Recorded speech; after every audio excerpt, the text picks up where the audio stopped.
पाटिल जी, श्री गजेंद्र पाटिल जी, श्री विष्णुनाथ जी, श्री हरिराज जी, मंच पर उपस्थित सभी कांग्रेस पार्टी के नेतागण पदाधिकारी, आप सबका इस सभा में बहुत बहुत स्वागत। मेरी प्यारी प्यारी बहनों, प्यारे भाइयों, एक बार मेरे साथ बोलो, जय तेलंगाना, जय तेलंगाना।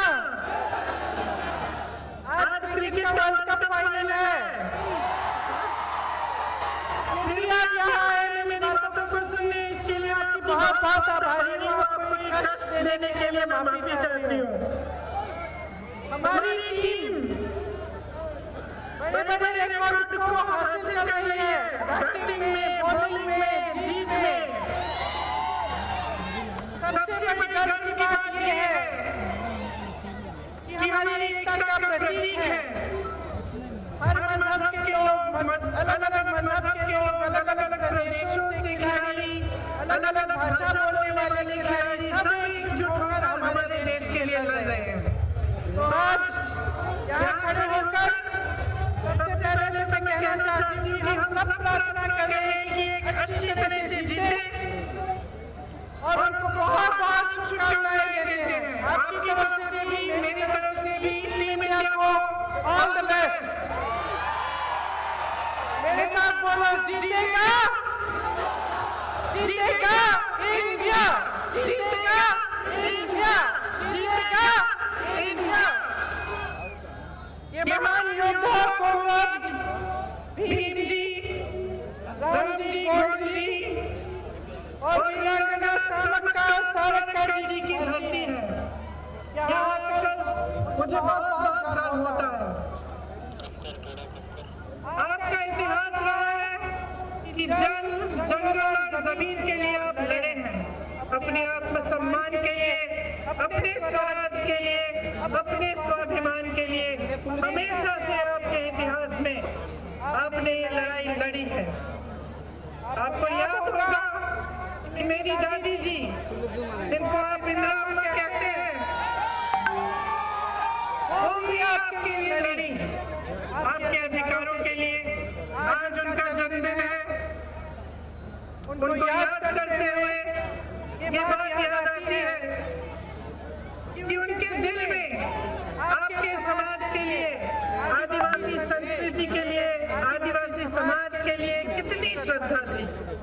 हमेशा कहती थी कि आपकी जो संस्कृति है वो दुनिया की सबसे अच्छी संस्कृति है, क्योंकि वो कहती थी कि आपकी संस्कृति सिखाती है कि जल का, जंगल का, जानवर का, जमीन का, सबका सम्मान करते हुए ही आगे बढ़ सकते हैं। उन्होंने आपकी समस्याओं को बहुत गहराई से समझा। जो बुजुर्ग बैठे हैं यहाँ, उनको याद होगा वो आती भी बहुत थी यहाँ से, तेलंगाना से संसद सदस्य भी रही। जिस समय उनकी हत्या हुई थी, उस समय यहीं से, तेलंगाना से ही वो संसद सदस्य थी। तो आपको याद होगा कि किस तरह से आपकी समस्याओं को समझने की कोशिश करती थी और क्या क्या किया उन्होंने आपके लिए। 7 लाख एकड़ जमीन की पट्टे दिए, आपको जमीन पर अपना जो अधिकार था उसको पहचान कर आपको फिर से वो अधिकार दिया।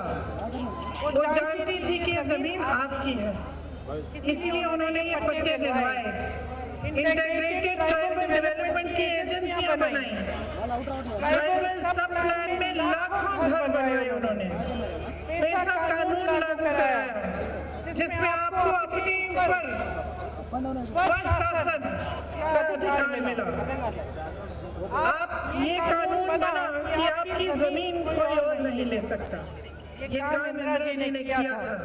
इंदिरा जी के बाद कांग्रेस की सरकार ने फॉरेस्ट राइट एक्ट लागू किया।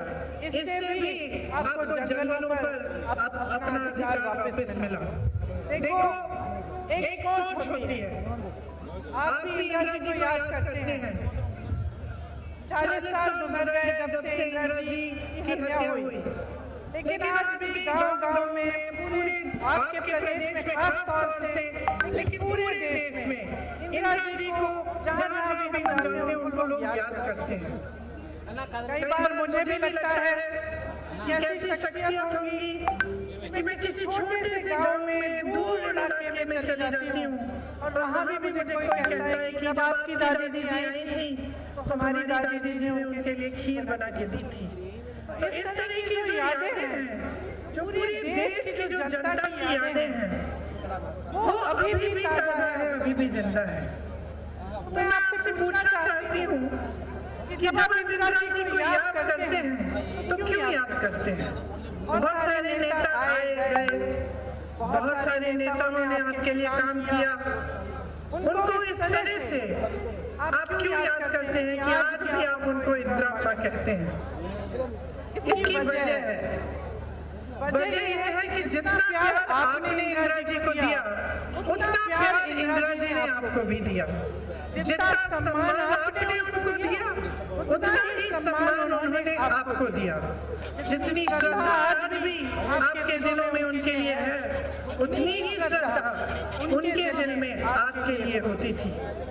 तो एक रिश्ता था आपके और उनके बीच में, और उस रिश्ते के आधार पर उन्होंने काम किए, उस रिश्ते के आधार पर उन्होंने राजनीति की, उस रिश्ते के आधार पर उन्होंने आपका विकास किया।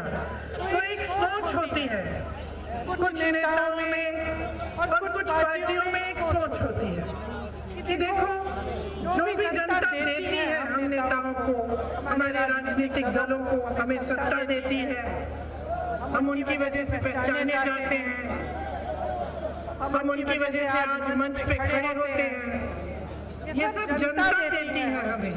और एक सोच होती है जो एक राजनीतिक पार्टी के सिद्धांतों के समय के तरह से खड़ी होती है नेताओं के दिलों में, नेताओं के दिमाग में।